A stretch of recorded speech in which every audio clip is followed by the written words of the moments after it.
Good day, welcome to our news, a televised publication of government information from the Collectivité de Saint-Martin. Chers téléspectateurs, bonsoir et bienvenue dans cette nouvelle édition d'Awa News. Stories for this week include Au sommaire de l'actualité, the senatorial delegation to overseas territories received by the President, la délégation sénatoriale aux Outre-mer reçue à la collectivité, the collectivité to install temporary lolos along the waterfront in Marigot, point sur les lolos sur le front de mer de Marigot, Income Tax 2018 new form is on the way. la campagne de déclaration de l'impôt sur les revenus perçus en 2018 vient de débuter. Fish Day 2019, are you ready? Et pour terminer, Fish Day 2019, une journée familiale et conviviale.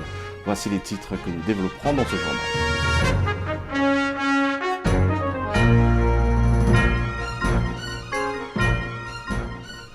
The senatorial delegation to overseas territories and the major natural risk in the overseas territories provided a mission on St. Martin yesterday as part of the second part of their study on the reconstruction and resilience. This component follows the previous mission in April 2018 dealing with the crisis management and emergency, chaired by Senator Magrar, Senator Hassani and Rapin, and Senator Arnel as the coordinator of the mission. Natson? En effet, Steve, la délégation sénatoriale aux Outre-mer sur les risques naturels majeurs dans les Outre-mer ont assuré une mission sous Saint-Martin hier dans le cadre du second volet de leur étude portant sur la reconstruction et la résilience.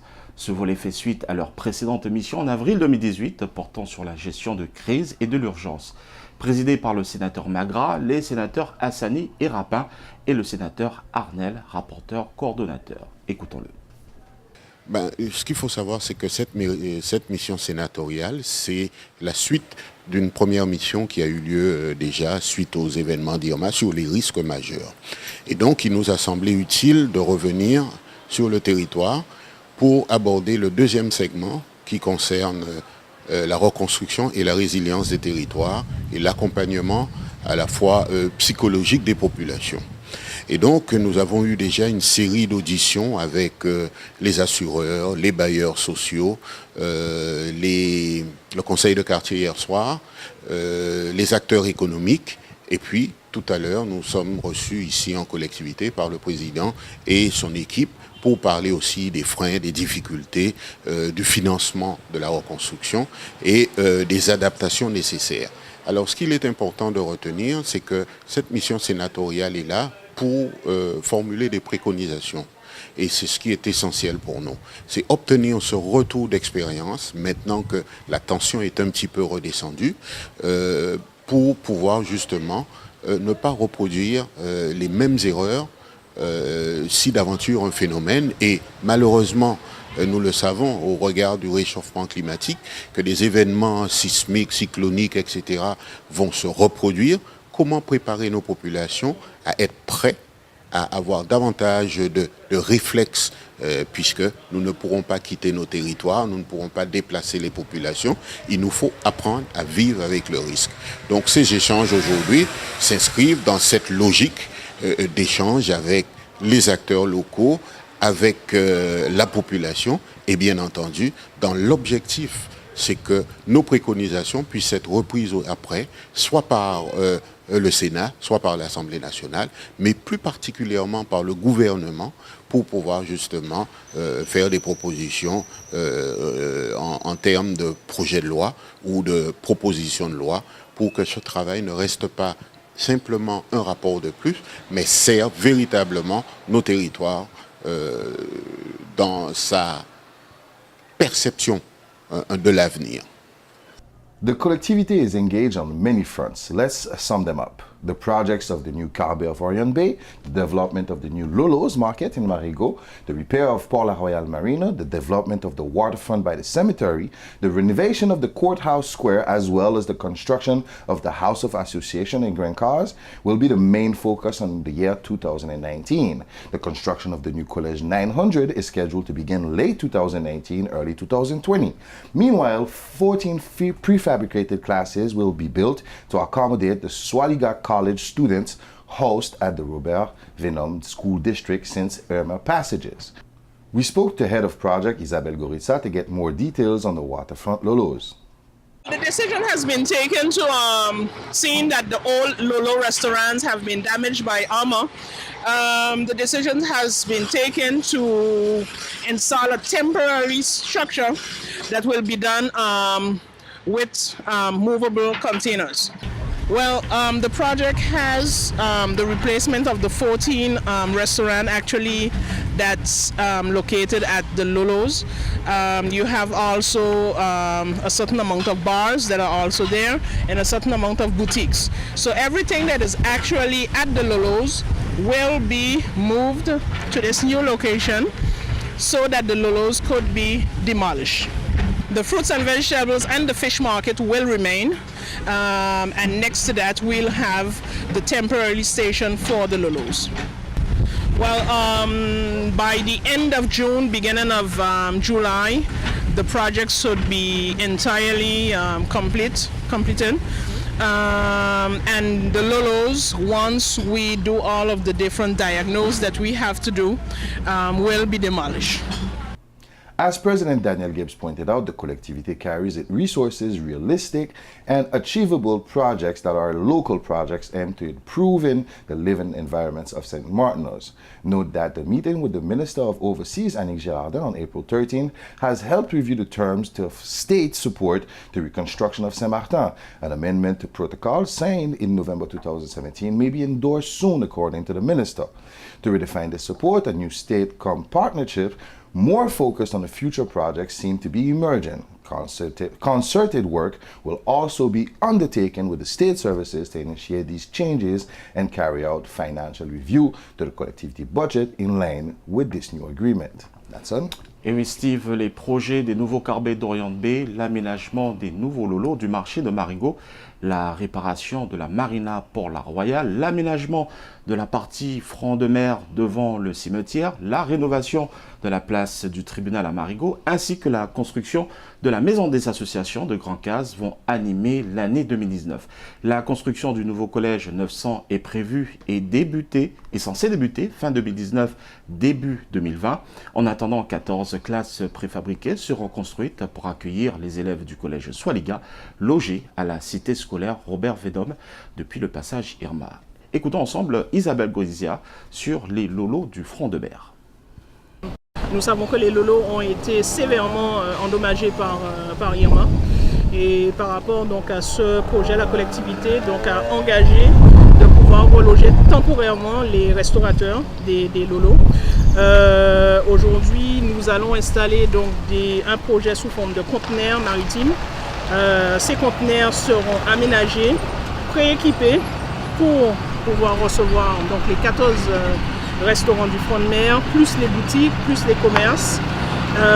Une fois que nous aurons relogé les occupants, nous allons procéder donc à la démolition de l'ancien bâtiment des lolos du front de mer, après bien sûr vérification de la situation de l'amiante. Puisqu'aujourd'hui, toutes ces démolitions sont soumises préalablement à un diagnostic amiante qui est nécessaire et obligatoire.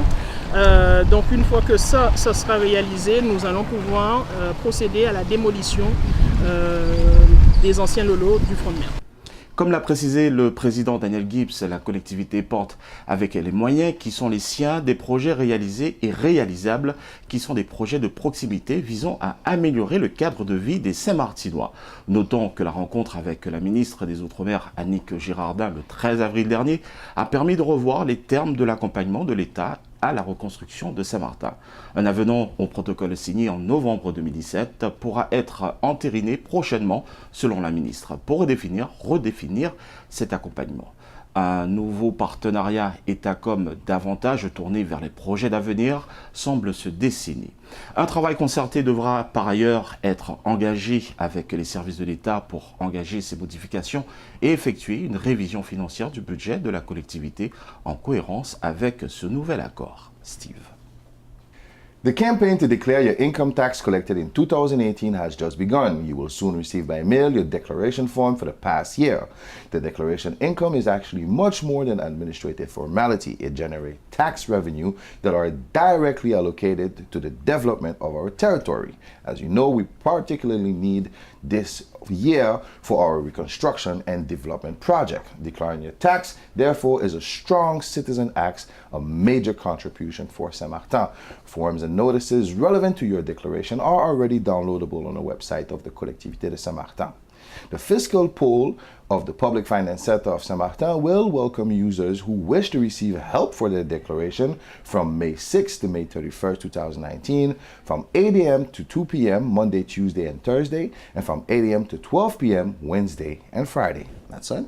Et bien Steve, la campagne de déclaration de l'impôt sur les revenus perçus en 2018 vient de débuter. Vous recevrez prochainement par voie postale votre formulaire de déclaration pour l'année écoulée.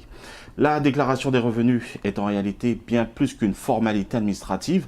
Elle génère des recettes fiscales qui sont directement affectées au développement de notre territoire. Comme vous le savez, nous avons particulièrement besoin de cette année pour nos projets de reconstruction et de développement. Déclarer son impôt est donc un acte citoyen fort, une contribution majeure pour Saint-Martin.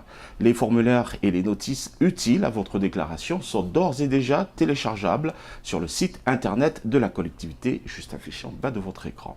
Le pôle fiscal au Centre des finances publiques de Saint-Martin accueillera les usagers qui souhaitent recevoir une aide pour leur déclaration du 6 mai au 31 mai 2019, de 8h à 14h le lundi, mardi et jeudi, et de 8h à midi le mercredi et le vendredi. Alors Steve, par rapport à Fish Day, quelles sont les nouveautés pour cette année? Well, not so like every year, Fish Day will be a family fun day. We'll start with the official ceremony in the morning, 10 a.m., and a tribute to the fishermen. You will also have the opportunity to enjoy traditional dishes going from the sea to the pot. Activities for children are scheduled for the rest of the program, and musical entertainment throughout the day until 10 p.m. This year, free shuttles going from Hope Estate Car Park will take you to the event venue because it is no longer possible to park at the location of the event, which is Pinel Pier. Et oui Steve, comme chaque année, le Fish Day sera une journée familiale et conviviale. Elle débutera avec la cérémonie protocolaire en matinée à 10h et en hommage aux marins pêcheurs. Vous aurez la possibilité de déjeuner sur place de bons plats traditionnels à base de poissons. Des animations pour les enfants sont prévues au programme, ainsi qu'une animation musicale tout au long de la journée jusqu'à 22h. Cette année, des navettes gratuites depuis le parking de Hope Estate vous conduiront sur le lieu de l'événement. Il n'est plus possible de se garer sur zone. Et justement à cette occasion, Steve, nous allons vous présenter la bande-annonce vidéo pour Fish Day 2019. Fish Day 2019. Rendez-vous à l'embarcadère de Pinel à Cul-de-Sac le dimanche 5 mai 2019 de 10h à 22h pour une journée familiale célébrant la tradition de la pêche. Fish Day 2019 will take place at Pinel Pier in Cul-de-Sac on Sunday, May 5th from 9 a.m. to 10 p.m. This family fun day celebrates the tradition of fishing. Avec les discours officiels, des animations musicales, des jeux ludiques et bien sûr les différents restaurateurs et leurs plats venant de la mer à la marmite. Musical entertainment will be provided by some of St. Martin's best. Children fun games with Funtopia. And of course, food and drinks will be on sale coming from the sea to the pot. Rendez-vous donc le 5 mai pour Fish Day 2019. That's May 5th, Cul-de-Sac Fish Day 2019.